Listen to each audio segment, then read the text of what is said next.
The phone on my desk buzzed, a harsh sound in the quiet station. Another case, another victim. "Detective Inspector Miller," I answered, my voice rough with fatigue. The voice on the other end was grim.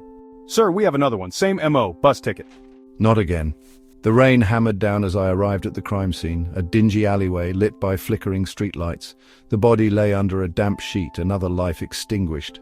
I crouched down, my fingers brushing against the cold, wet pavement. A single bus ticket pinned to the victim's jacket mocked me.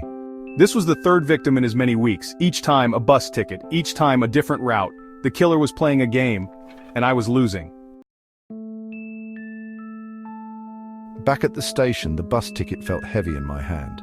Route 17, the same route the first victim had taken. Coincidence? I didn't believe in coincidences. I spread out a city map on my desk, marking each victim's location and the corresponding bus route.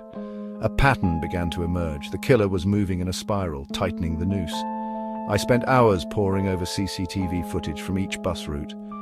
Grainy images flickered across the screen, a sea of faces, none of them familiar. Frustration gnawed at me. I could almost hear the killer's laughter, echoing in the silence of my office.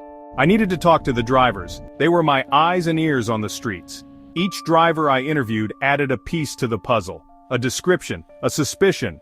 The killer was always well-dressed, always carried a briefcase, and always paid in cash. Days turned into weeks. The pressure mounted. The press had a field day. The bus stop butcher, they called him. Their headlines screamed from every newsstand, fueling the city's fear. But amidst the chaos, a breakthrough. A witness came forward. A young woman, her voice trembling, described a man she'd seen on several buses. Always alone, always watching. Her description matched the driver's accounts. And then she mentioned his eyes, cold, calculating, eyes that saw everything, missed nothing, eyes that haunted my dreams. We finally had a face to the name, John Smith. Ordinary name, extraordinary evil. His address led us to a rundown apartment building on the outskirts of the city, the final bus route on the killer's macabre tour. The pieces were falling into place. The killer chose his victims on the bus, followed them, and then... But why the bus tickets? What was the significance? As I stared at the map, a chilling realization washed over me. The bus routes weren't random. They formed the shape of a noose. And the final destination, the bus depot.